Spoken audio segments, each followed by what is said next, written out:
Welcome to the Closers Corner podcast. My name is Greg Simpson. I'm your host, as always. And today, I'm going to talk about a question that I have gotten a lot of times, and Lauren gets a lot now, and that is, should I pick my brokerage before I pass the test, or should I wait? And so there's two thoughts to that before I decide to give you my answer, is that a lot of agents, depending on what your level of sales experience is going to have some level of comfort in picking a brokerage before you pass the test. So there's a little caveat to that. But a lot of people, in my opinion, should have their brokerage picked out before they pass the test, because the onboarding process, at least here, is super fast, because you want to be able to hit the ground running as fast as possible as an agent. And so you want to be able to have your brokerage picked out, get onboarded, go through that process of signing paperwork, getting your email address, getting your headshots, all that kind of stuff, including getting your business card set up, whether it's a physical card or virtual business card. Maybe getting your first set of marketing going. But more importantly, you want to be able to know what kind of training program you're getting into, because if you haven't gotten this far yet in the process and you've been thinking about getting your real estate license, I hate to break it to you that the courses that you take, the classes that you take, do not teach you anything practical about real estate as a licensed real estate agent.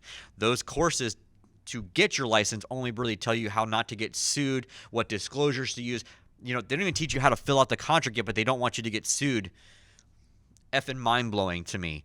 But they don't teach you anything about prospecting. They don't teach you anything about marketing. They don't teach you anything about branding. They don't teach you anything about, how does the process work of getting someone pre-approved for a loan? How does that process work about showing houses and, listing presentations and buyer presentations and fees, and how all this stuff works. Most people don't even know that you have to pay a $1,200-ish fee to the MLS before you can actually even join a brokerage and actually start doing real estate. So you took that, I don't know, $50 class that you can get on Groupon to take your test.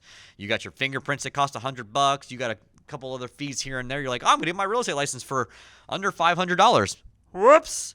Then you got that $1,200 MLS fee. Then you got some brokerages charge a $300, $400, $500 onboarding fee. Now you're $2,000 in the hole, and you haven't done diddly poo, and you haven't even picked your brokerage yet. So that's why I believe that you should pretty much have your brokerage picked out before you pass your test, because you need to know, the clock's ticking, right? The clock's ticking on getting deals done. You've already spent some money. You're going to spend more money with the MLS in just a short period of time. It's really important that you're not kind of also then juggling interviewing with 30 brokerages, because I know for a fact that you're getting bombarded with texts, emails, letters, postcards, Facebook ads, at least from us, that are targeting you saying, hey, we're the best brokerage in town. And so I think while it is very important to study for your test, you also need to know that it's going to take about 30 days or more to get approved to even take it. So when you pass your course exam, you're then eligible to take the state exam. And the state exam right now is anywhere from 30 to 60 days out on approving you just to take that test. So in that window of that 30 to 60 days that you have to take your test, and I'll tell you right now, you better be calling the state every freaking day to get that scheduled, because they are so behind right now. So getting that done, spend that time meeting with us and other brokerages to find out what's the best fit for you.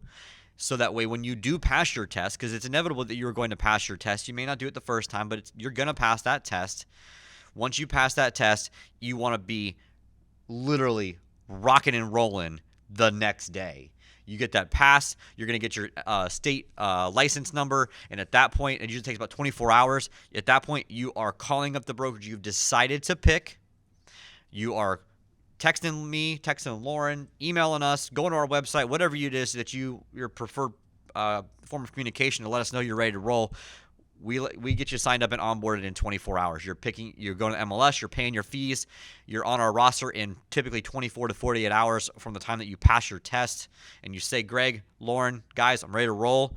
So I really believe that way you can get in our university or into the training program immediately. Literally, when you sign up with us, you are immediately granted access to our university so that you can start learning the practical side of real estate as an agent and as an investor. We've got your investor training in there as well. So that's why I think it's really important that you don't dilly-dally around about picking your brokerage and just kind of, I want to wait till I pass the test. I personally think it is the worst decision you could make as a brand new agent, because you've got to spend that. You've got a window of that. Don't just take it all for studying, because then you're going to get analysis paralysis. You're going to not know. You're going to feel like you've got too much information in there. You're not taking time to relax before your test.